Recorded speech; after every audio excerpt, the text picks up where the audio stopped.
Mystery of the Sea by Bram Stoker. Chapter 44. The Voice in the Dust. One of the men produced his notebook and began taking down in shorthand the rapid utterances of the chief, repeating it so as to check the accuracy as he went on. Easy to see the marks. The floor is deep in dust, and the walls are thick with it. On floor, mark of several feet, confused in struggle. May articulate separately later on. One woman's, also trailing of long skirts.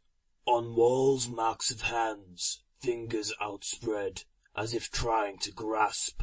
Some of the long marks down the wall, others across.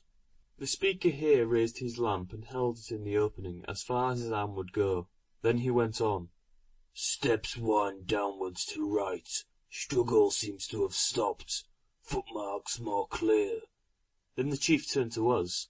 I think, gentlemen, we may follow in now. The footmarks may be discriminated and identified later. We must chance destroying them, or we cannot pass in this narrow passage. Here I spoke. A thought had been surging up in my brain ever since the detective had pointed out the finger marks on the wall, down and across. Stop a moment, please. Let me see the marks on the wall before anyone enters. The passage is narrow, and they may be rubbed off. A glance was enough, just time enough to formulate which was the symbol of A and which of B. The perpendicular strokes were A, and the horizontal B. Marjorie had kept her head, even at this trying time, and was leaving a message for me as she was forced along. I understood why the struggle had ceased. Seized and forced through the narrow doorway, she had at first struggled hard. Then, when she realized that she could leave a clue behind her, she had evidently agreed to go quietly, for so she might have her hands free. It would be a hard job to carry or force along an unwilling captive through that narrow, uneven passage. Doubtless the captors were as willing as she was that she should go quietly. I said to the detectives, "These marks on the wall are in cipher, but I can read. Give me the best lamp we have, and let me go first." So, in an orderly procession, leaving 2 men in the library with Mrs. Jack to guard the entrance, we passed into the secret passage. As I read off the words written on the wall, the man with the notebook took them down, his companion holding a candle so as to enable him to do so. How my heart beat as I read my dear girl's message. Marks on the wall on the inner side, whichever way the curves ran. Obviously it would create less attention by guiding herself in this wise as she passed. She had kept her hand well down so that her sign should not be confused with the marks made by the men who, guiding themselves likewise, had held their hands at a natural height. Her sign marks ran continuously. Even after we had passed into the passage between the chapel and the monument, the writing ran as follows. 4 men came in 2, waiting in passage through bookcase, late, striking 1, struggled, then quiet, hands free, same voice we heard in chapel, feathers thin voice. Small man, dark, all masked, Whiskey Tommy horse voice. Big man, sandy, large hands. Dago, deep voice, swarthy, little finger missing left hand. Max, silent, nods for speech, think dumb. 2 others on ahead, too far to see, here. In a pause I heard the chief detective murmur, That girl's a peach. We'll get her yet. The spot at which we were pausing was where the way out to the reservoir branched off. Here Marjorie probably stood with her back to the wall, and used her hands behind her back, for the strokes were smaller and more uneven. There were faults which put me out, and I could only read a few words. Whispering. Only word could hear Mance. There was evidently some conversation going on between her captors, and she was making use of her opportunities. Then we went on and found the signs renewed. It cut me in the heart when I saw a smear of blood on one of the marks. The rough uncertain movement and sharp edges of the rock had told on her delicate skin. But later on, the blood marks were continued, and I could not but think that she had cut her finger on purpose to make a more apparent clue. When I mentioned my surmise to the detective, his instincts, having been trained in such matters, showed a keener insight than my own. More likely she is preparing to leave a mark which we can see when we get her out of the tunnel. They may not suspect intention if her fingers are bleeding already.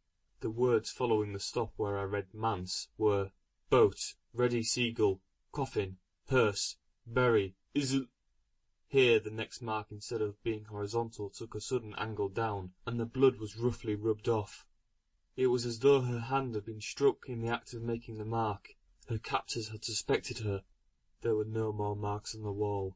I could not imagine, however, that Marjorie would be entirely baffled. She had infinite resource, and would doubtless find some other means of leaving a clue. Telling the others, therefore, to keep back, I threw the rays of the lamp over the roof and walls and floor as we proceeded. It was a strange scene, the candles and lamp showing up but patches of light in the inky black darkness, the moving figures projected against the lights as I looked back, the silence broken by the shuffling tread of stumbling feet on the rock floor, the eager, intense faces, when a change in the light flashed them into view. It all moved me at moments, for there was a gleam of hope in its earnestness. I tried to put myself in Marjorie's position. If her hands were useless, as they would be if she could not use them without suspicion, even were they not tied now, as was probable, her next effort would be with her feet. I therefore looked out carefully for any sign made this way. Presently I came across a mark which I suspected. It was only a few steps beyond the last mark on the wall. It was a big sort of drag of the foot, where there was a slight accumulation of dust, or rubbish, or sand. There were more such traces ahead, so monitoring to the others to keep back, I followed them up, taking care not to disturb any of them. They were but the rough marks made during a stumbling progress, and for a time I was baffled, though I could distinguish the traces of Marjorie's little feet among the great ones. Then I went back and looked at them afresh from the beginning, and a light burst upon me. They were made with the right or left foot as required. Thus she could reproduce the biliteral symbol.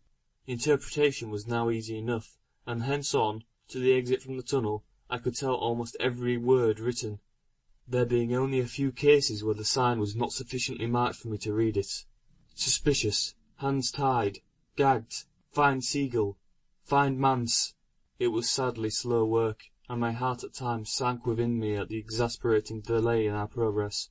However, it was progress after all, and that sustained us. All along, as we worked our way towards the monument, I had been thinking of the word manse, and now its repetition showed its importance. It would be necessary that the abductors have some place in which to conceal their captive, before they should be able to get her out of the country. That this latter would be a necessary step towards their object was manifest, but the word Seagull settled it. When we got to the entrance of the tunnel we examined every inch of the way. This was the wish of the detective, rather than my own. Marjorie would, it seemed to me, go quietly through the entrance.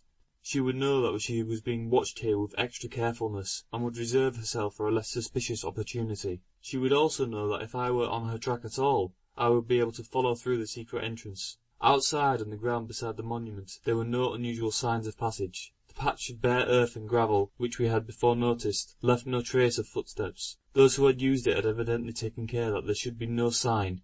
We went slowly along the route, which, by my former experiments with the thread, I had found was habitually used. Presently one of the Americans asked me to stop, as he had seen a trace of feet. For my life I could distinguish nothing in the seemingly undisturbed mass of pine needles, but the man, who had in his youth been in an Indian country, had learned something of tracking. He could interpret signs unseen to others with less highly developed instincts. He went down on his knees and examined the ground, inch by inch, using a microscope. For some 10 yards he crawled along on hands and knees, engaged in this way. Then he stood up and said, "There's no error about it now. There are 6 men and a woman. They have been carrying her and have let her down here." We did not challenge his report, or even ask how he had arrived at it. We were all well content to accept it. We then moved on to the manifest direction in which the ground trended. We were working towards the high ground road, which ran past the gates of Crom. I asked Evers to let me go first now, for I knew this would be Marjorie's choice to continue her warning. Surely enough, I saw presently a slight disturbance in the pine needles, and then another, and another. I spelled out the word manse, and again manse, and later on, try all manses near. The sign writing ceased. We had come out of the wood onto a grass field which ran down the high road. Here, outside a gap at the bottom of the field, were the marks in the dust of several feet, the treading of horses and the ruts of wheels. A little further on, the wheel marks, some 4-wheeled vehicle, were heavy, and from the backwards propulsion of the dust and gravel in the hoof tracks we could easily see that the horses were galloping. We stopped and held a council of war. It was, of course, understood by us all that someone should follow on the track of the carriage and try to reach the quarry this way. For my own part, I felt that to depend on a wheel mark in such a country of cross roads was only the off chance.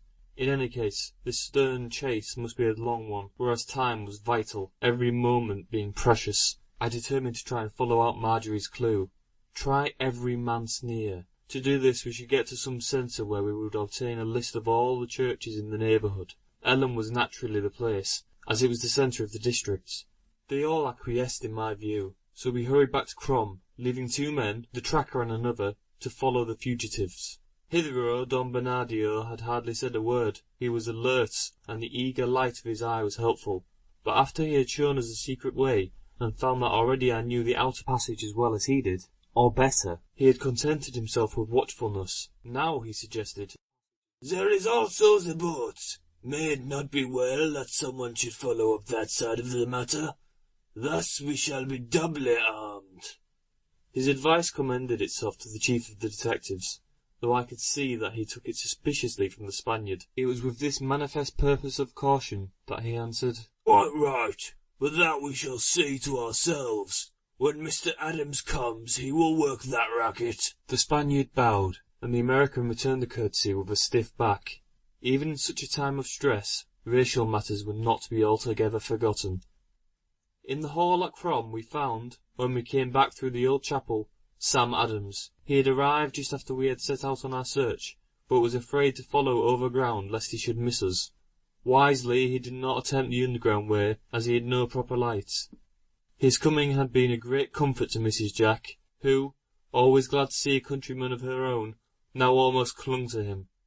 He had brought with him 2 young men, the very sight of whom made my heart warmer.